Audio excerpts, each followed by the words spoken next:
Well, first of all, let me welcome you to Gowling WLG.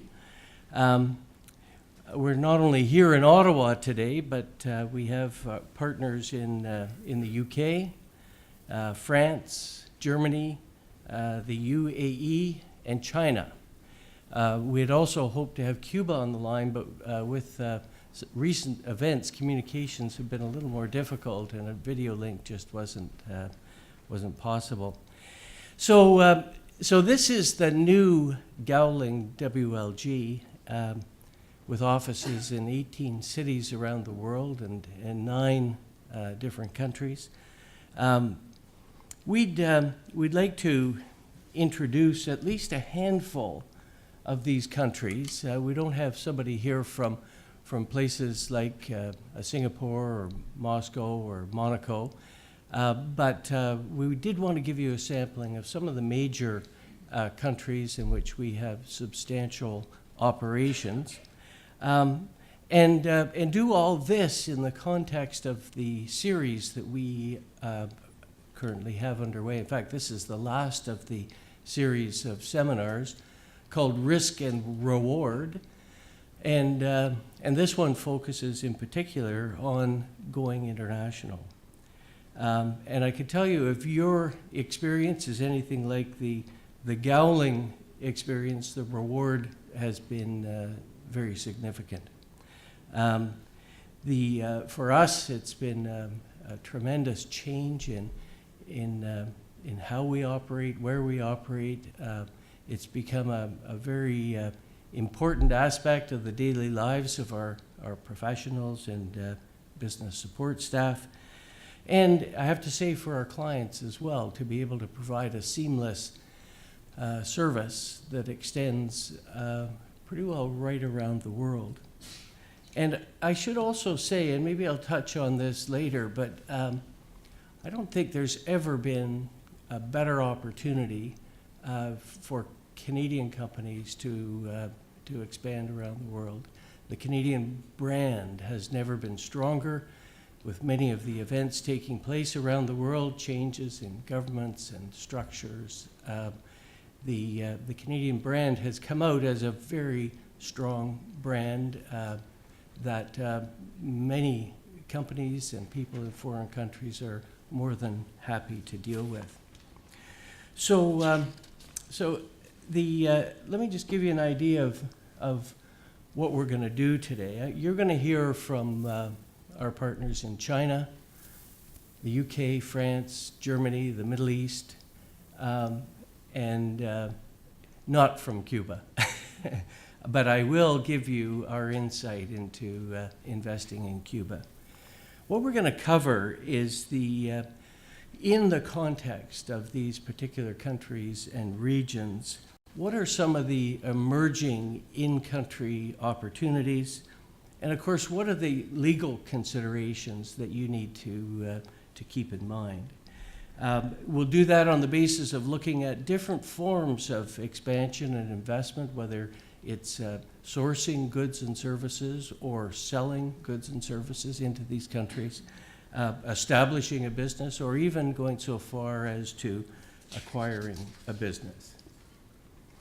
So let's first go to China. And why China? I think it's about 10 o'clock, almost 10 o'clock in the evening there. Our partner, Jamie Rowlands, is the chief representative in our office in Guangzhou. We also have an office in Beijing, but Guangzhou, as Jamie will tell you, is sort of the heart of the manufacturing sector in China. Jamie himself is a true international lawyer in the sense that he spent most of his career resolving disputes involving parties in the UK and Europe, China, Japan, Africa, and of course, North America. Jamie is based in Guangzhou, has been for several years now, but he also maintains a practice in the UK. And in Guangzhou, he manages our team throughout China, on both transactional and litigation matters. So with that, Jamie, let me turn it over to you. Thanks, Scott. I hope everyone can hear me. If the technology is working as it should be, you should be able to see me. I'm the person with the beard waving, and also hear me. Good morning, Ottawa. It's great to be here, and thanks very much for giving me an opportunity to give you a very high-level view of what's going on in China and Guangzhou at the moment, but in particular why it's particularly a good time for Canadian businesses to be looking to do business over here. So, first of all, I'm just going to give you a little bit of context as to why, as a Canadian business, you might think about either increasing trade or business with China, or indeed jumping into the ring. And I think one of the key developments of this year is the fact that the relationship between Canada and China has grown from strength to strength. Your Prime Minister, of course, paid a visit to China in August, and Premier Li of China returned the favour in September to Canada. And the overwhelming feeling, certainly sitting here in Guangzhou, as Scott alluded to, is that the Canadian brand has real value and presence out here in China, and there really is a sort of strength of relationship that can be built on. And some of the things that were discussed during these visits I've just put up on the slide. So, for example, Canada is intending to join the Asian Infrastructure Investment Bank, and indeed, in terms of trade, there is now a goal between China and Canada to double bilateral trade by 2025, and that is building on an existing trade platform that is significant in any event. And leading into that, there are preliminary discussions about setting up a possible Canada-China free trade agreement. So all these contextual issues are really helpful for a Canadian business wanting to come to China. And aside from the sort of what I would call the diplomatic or political reasons, you just need to look at China itself to understand that if you get it right, and I've got to say it is about trying to get it right in China, this is a land of opportunity. It is the second biggest global economy in the world, and although there's been negativity around the growth plan in China, it is still in growth. This year it was around 6.5%. So there's lots to go at. It's a high quality manufacturing hub. And I've said it's relatively low cost labour. I think there is a shifting sands here. The very low cost labour is leaving China. It's going to other Asian regions such as Vietnam, Thailand, Cambodia. But what you get is a good low cost base with quality manufacturing today. And of course, if you're wanting to sell in China, the market is absolutely huge. You have 1.3 billion people in China, a burgeoning middle class. Some of the statistics about growth in cities is frankly mind-boggling. I mean, today you have over 20 cities with over 5 million people. By around 2030, the estimate that there'll be over 200 cities with 1 million plus people. So an awful lot of goods to potentially sell. So as Scott mentioned, I'm going to have a very quick canter through a number of issues that I put on the slide here: sourcing goods from China, supplying goods and services to China, setting up a business, and indeed investment into China. I'm literally going to touch on those. I have about 10 minutes left. It's just to give you some pinpoints that if you are thinking about this region, there are some issues that you may want to consider. So starting off with sourcing goods from China. So I'm taking the premise that you base yourself in Canada, but you are using agents or manufacturers in China to source goods back into the Canadian market.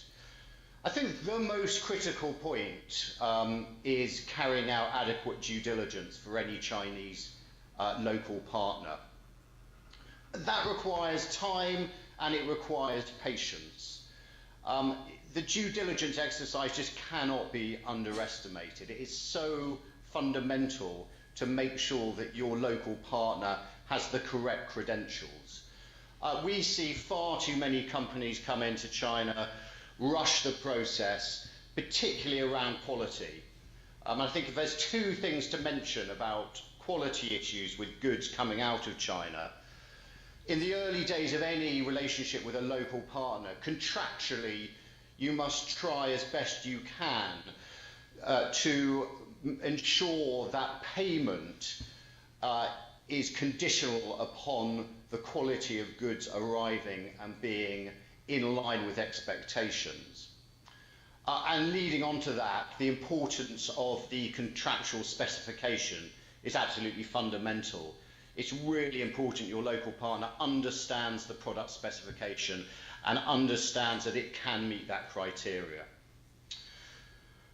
On the contractual side of life, this again is really a topic in itself, but again, we see a lot of companies come into China believing that it's just not possible to enforce a contract in China, and as a result of that, not spending any real time in ensuring that the contractual position is as good as it can be. It is a myth that you can't enforce contracts under Chinese law. You can, and as a result of that, you really must spend time and energies in getting the contractual position right. 2 points on that. Firstly, in relation to enforcement, there is a tendency to want governing law and jurisdiction to be your home turf, i.e. to be Canada. That's understandable, but I think you need to think in a context where the likely party to be enforced against will be Chinese. Obtaining a Canadian judgment and trying to enforce that in China is very difficult, and therefore China law, China courts is an option very much to consider.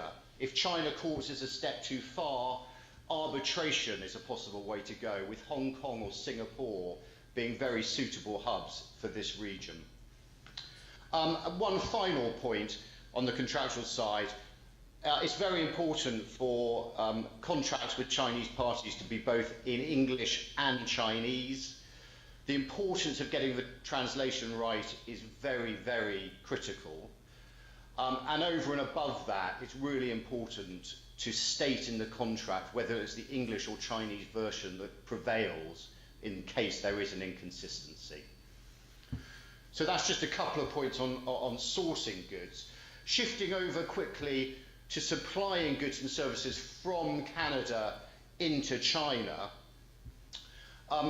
As is old news, China remains a fairly regulated jurisdiction, and that is true for supplying goods. There is a regime called the China Compulsory Certification System. It's all about safety and quality of goods that are being sold on the Chinese market. It's really important that any importer into China understands those rules and regulations, are compliant. The risk of not being compliant can lead to fines and indeed goods either being held up in customs for very long periods of time or worse still returned to the originating nation, so Canada in this case. And always remember, if you're selling goods onto the Chinese market, labelling in Chinese is very, very important as well. I wanted to touch on IP. Again, there are plenty of myths around IP in China and the enforceability of intellectual property. My key message today is if any business wants to do any form of business in China, it is fundamental to register IP. It is enforceable in China, but given it is a first-to-file system, if you don't register, the likelihood is someone will register on behalf of you, and trying to claw that intellectual property back is extremely difficult. It's very time-consuming, and you see time and time again large global companies having fallen into this trap, being unable to recover their IP. and it's a real problem. So do register intellectual property in China. It is possible to enforce. We do it all the time, and we have a very, very good success rate on that. Very quickly on tax for supplying goods and services, just a heads up that there are a number of tariffs and taxes to consider if goods are coming in, goods or services are coming into China. And that can add a lot of value to the goods themselves, and so that just does need to be assessed so that you can get an accurate value of what you will need to sell those goods and services for on the market, on the domestic market in China. Shifting on now to establishing a business in China, so bringing a business into China, well, it's very possible to do. You can set up what's known as WFOEs here, wholly owned foreign entities, effectively subsidiary companies. You can set up representative offices and indeed joint ventures with local partners, and there are a number of joint ventures options that you can go for. As mentioned in the previous slide, China remains regulated, and in many ways how you can set up in China is dictated by this catalogue for the guidance of foreign investment industries. That sets out encouraged or restricted or prohibited activities in China. So again, if you wish to set up a business in China, it is really important to get early advice on whether your sector, your business focus falls into one of these criteria, because that will dictate whether in fact you're allowed to set up a wholly owned subsidiary or whether in fact you have to go in with a local partner. On the employment side of life, I think the most important point to realise is that if you do set up in China, the labour law here is very pro-employee. Trying to get rid of below-performing employees is a struggle in China. There are ways to do it, but the reality is usually you're going to end up having to pay some form of severance. The other important thing to note is that written contracts of employment are important and are watched out for here in China. If in fact, as an employer, you forget or you don't enter into, for whatever reason, a written employment contract with an employee, that employee can raise that issue in a tribunal, and the employer can end up paying double the salary than was agreed to that employment to the employer for the period of time that there wasn't a written contract. So written contract, very important in China. And again, moving to tax, just a quick point that if you are, for example, a wholly owned subsidiary in China wishing to repatriate funds, whether it's dividends or whatever, back to a parent company in China, watch out for withholding tax. That is a tax that will be paid on the monies leaving China to be repatriated back in Canada. Finally, just very quickly looking at acquiring a business in China, the most important thing, as I mentioned earlier on, in relation to local partners is due diligence. And just touching on that a little bit, the basic way to find out about basic information of companies in China is through the AIC, that's the Administration of Industry and Commerce, a little bit like Companies House. As I say, that carries basic factual information about finances of a company, etc. But you don't get much out of it, and finding out detailed information about companies in China is a challenge, and that is why use of private investigators is commonplace over here. All I would say about using private investigators, given recent case law, particularly the Glaxo case that happened about 2 years ago, it's very important how private investigators are used and instructed. And again, local advice is required if indeed private investigators are going to be used. And finally, I just wanted to raise the concept of guanxi, not a legal point at all, but an important point for the culture in China. Guanxi, which is the relationship building and trust building between companies and individuals, is very much alive and well in China. And I just cannot emphasize enough the importance that Chinese place on the building of trust and the getting to know one another. It takes time and patience to do that in China, but if you're willing to give that investment, the likelihood is that you'll garner success if you wish to have a long stay out here in China. So it is something to bear in mind. It's just a cultural phenomenon. And so that's really my whistle-stop tour of some high-level points to bear in mind in China. In summary, I'd say there is a fantastically large opportunity to be had for Canadian businesses here in China. Planning is important. It is a difficult jurisdiction, given the size, the language, the culture, which are alien to most. And I think that breeds the need to be very hands-on out here. You need to come out, you need to invest in China. And of course, Gowling WLG, our office here in Beijing, here in Guangzhou, happy to help in any way we can. So thank you very much. Well, that was terrific, Jamie. And let me just see if there are any questions in our audience. We have a microphone here, and we're happy to pass it around if you have any questions. While Luke is doing that, let me ask you, Jamie, one thing you didn't touch on, and I know it's a touchy subject, but over here we do read about corruption, mainly these days about the government's approach to ridding the country of corruption. Is that a significant aspect of doing business in China today?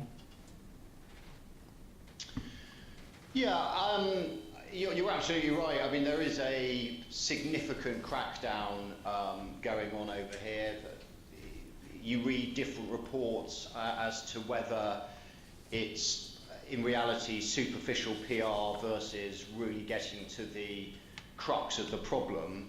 But I must say, I mean, there does seem to be a difference of approach, or at least a start of a different cultural way of doing business over here. So I think it is improving. Does it remain a problem, and is it something that any foreign business should watch out for in coming to China? I think the answer has to be yes. And I think it really goes back to what I mentioned about doing one's due diligence. It's really, really important in a place like China to try to get to the nub of what companies doing, whether it's a private company or a state-owned enterprise, what they are doing and how they approach business. And again, the use of private investigators is helpful in that regard, and is something that is done on a regular basis out here. Okay, thank you, Jamie. We have a question here in Ottawa. Hello, thank you. I was hoping that you could comment on the use of Hong Kong being a special administrative region of China and how that can play into dealing with business in China. And then maybe follow on that, the umbrella movement and the recent change in Hong Kong's democratic process, and whether you see any impact from that. Sorry, I missed a lot. I got the first bit about Hong Kong and influence in relation to mainland China. I missed the second part of the question, I'm afraid. Just to reiterate, the first part, use of Hong Kong as a special administrative region and how that can help in doing business with China. And the second part, Hong Kong's change in their democratic process recently and how you see that impacting relationships and how that benefit of using Hong Kong is impacted moving forward? Sure. Well, Hong Kong as a hub, as a special region. I mean, it's interesting. When you're out in mainland China, Hong Kong really is perceived as an entirely different jurisdiction. The laws and regulations are different. We have no jurisdiction over Hong Kong.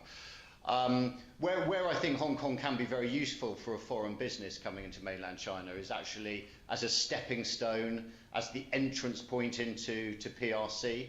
So a lot of companies choose to set up in Hong Kong because it's an easier regulatory landscape. It is easier to set up business, but it's close enough to mainland China to be able to do the necessary things to ensure that businesses run smoothly in PRC, in mainland China. So I think if I had to list that the most beneficial reason for using Hong Kong as a hub, it would be proximity to China, but an easier regulatory landscape. In terms of the political situation, that is interesting, and it is a changing dynamic at the moment.